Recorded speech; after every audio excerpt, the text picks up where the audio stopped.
Jewish Meditation by Rabbi Aryeh Kaplan, a practical guide. Chapter 17 Between Man and Woman. In earlier chapters, I discussed how the last two letters of the Tetragrammaton, Vav and He, represent the male and female forces of providence. The male force is that which acts upon the world, while the female force is that which allows the world to be receptive to God's power. This is one reason that we refer to God in the male gender when we pray. Of course, although we usually refer to God as a male, in his true essence he is without gender. We refer to him as a male, however, because we want him to act upon the world through the male force of providence. We then leave ourselves open to God's providence, as a female is open to her mate. The expression, the Holy One, blessed be He, is in the male gender and is therefore seen as denoting the male force of providence. It also relates to the Vav of the Tetragrammaton. The Hebrew word for divine presence, on the other hand, is Shekhinah, which is a feminine noun. The Shekhinah denotes the final He in the divine name, as well as the female power of providence. It is significant that the Torah presents man and woman together as comprising the image of the divine. The Torah thus says, God created man in his image. In the image of God he created him, male and female he created them. Genesis 1:27. This clearly implies that male and female together form the image of God. The reason for this is obvious. A male and female have the power to do the most godlike thing possible, namely, to create life.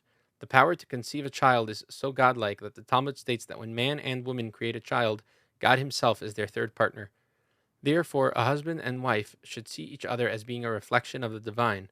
When a woman looks at her husband, she should see him as a reflection of the Holy One, blessed be He, the male aspect of the divine. Similarly, when a husband looks at his wife, he should see her as the divine presence, Shekhinah, the feminine aspect of the divine. When a person attains this goal, he will fully appreciate his wife's beauty and see it as a reflection of the divine. He will then also be aware of her inner beauty, which is a reflection of the beauty of the Shekhinah. When one can contemplate this, one is filled with a love towards one's spouse that parallels the supernal love between the masculine and feminine forces of the divine. The Torah tells about the love between Jacob and Rachel and describes it as one of the greatest loves the world has ever seen. It tells how Jacob was willing to work as an indentured servant for 7 years to win Rachel's hand, and how the 7 years passed like days, so much did he love her. Genesis 29:20. The Jewish mystics explained that Jacob saw himself as the male aspect of the divine and Rachel as the female aspect. He therefore had a love that was a counterpart of the love on high. When one is looking for a spiritual master, the first thing to examine is the master's relationship with his wife. From the way a man treats his wife, one can know how he relates to the Shekhinah. No matter how deep the master's meditations seem to be, no matter how wise his words, if he does not have a good relationship with his wife, then there is something missing from his spirituality. Conversely, when a man has a good relationship with his wife, even in the face of temptation and adversity, it is a clear indication that he is on a high spiritual level. I once knew a member of the Musser school of meditation who was married to a woman with a severe mental illness, but whereas she was filled with anger and abuse, he responded with love and devotion. No matter how mean she was to him, he constantly saw her as his link with the divine and gave love and respect accordingly. It would be nice to say that this love cured her, but in actuality it did not. However, when he was left a widower as an old man, this man would constantly say how much he appreciated and missed his wife. It is also significant that there is no encouragement of celibacy in the Jewish tradition, mystical or otherwise. Moses, the greatest of all mystics and prophets, was married, as were all the prophets and sages. Sex is seen not as a weakness of the flesh or as a necessary evil, but as a means to drawing close to God on a most intimate level. When man and wife see each other as personifications of the divine image, then the sexual act becomes something holy. It is nothing less than the coming together of the male and female forces of creation. On a physical level, this has the power to create a child, but these forces parallel those on high, which brought all creation into existence. The male and female forces of creation are represented by the Yud and the He of the Tetragrammaton. This is very closely related to a fascinating Talmudic teaching.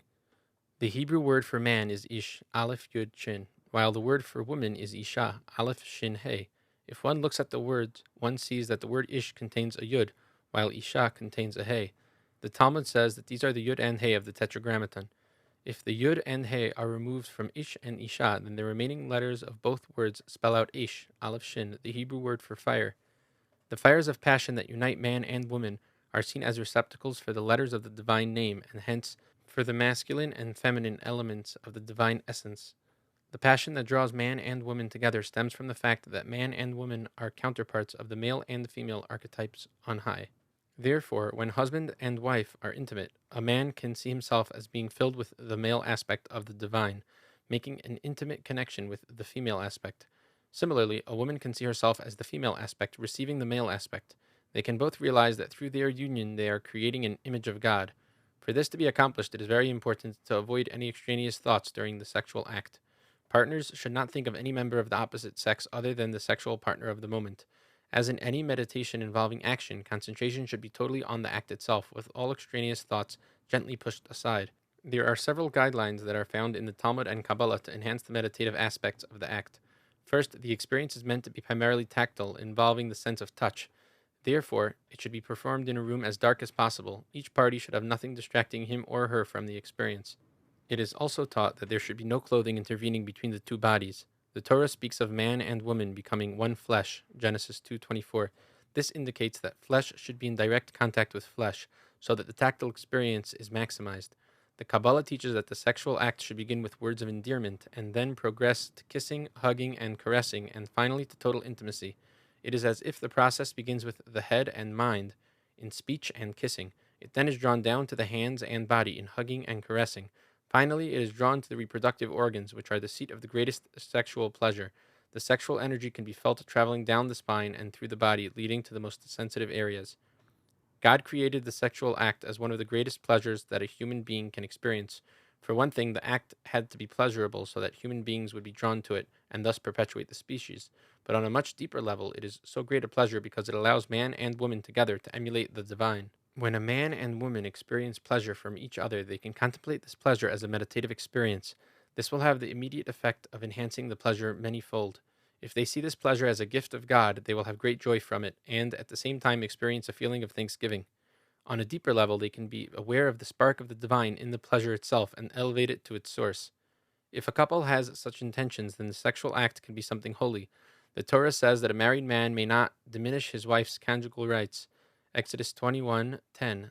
The Talmud interprets this to mean that it is one of the divine commandments that a husband and wife be intimate at regular intervals. Therefore, when being intimate, a husband and wife can also meditate on the fact that they are fulfilling one of God's commandments. Sex is not simply a mundane act that is being elevated, but a sacred act in its own right. Very important in making sex a holy act is keeping the rules of family purity. This involves the woman's counting 7 days after the end of her period and then immersing in a mikvah, ritual bath. The monthly menses are seen as a cleansing process, and immersion in the mikvah as a process of rebirth. The philosophy of the mikvah is discussed at length in my book, The Waters of Eden. In many ways, immersion in the mikvah is more important to making sex a holy act than even marriage itself. In general, using meditative techniques during intimacy can enhance the pleasure immeasurably. Such a practice focuses the minds of both partners exclusively on their mates and thus serves to strengthen the marriage bond. Couples who regularly use meditative techniques during intimacy have experienced important gains in their feelings towards each other. Couples who were experiencing marital difficulties found that when their sex life was sanctified, their love grew and other problems seemed to become inconsequential. The type of meditation that a couple can do when they wish to conceive a child is somewhat different. This is because if they are on a certain level of consciousness, the thoughts that they have during intimacy can have a strong effect on the child conceived. The Torah teaches that when Jacob wanted his sheep to conceive spotted, banded, or striped offspring, he cut rods with the appropriate markings and set them out where the sheep mated. Genesis 30, 37, and 38.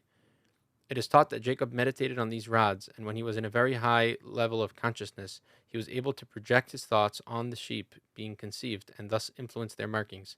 Deep meditation can have an effect on the genetic structure of one's offspring, as well as the child's spiritual makeup. Therefore, when a couple wish to conceive, they should decide what traits they would consider most desirable in the child. They should agree on what they consider most important and what they would most want their child to be. Then, using visualization techniques discussed in Chapter 8, they should both visualize the child they want to conceive during intercourse. If this is done with total concentration, it can have a positive influence on the conceived child. While it is not a foolproof technique, especially if the members of the couple are not expert meditators, experience has shown it to have significant influence. Experience has also shown that couples who have difficulty in conceiving often have success when using such an imaging technique. For many people, sex is associated with guilt and shame, but if we understand that God gave us sexual pleasure as a gift, we will realize that we can enjoy it to the fullest.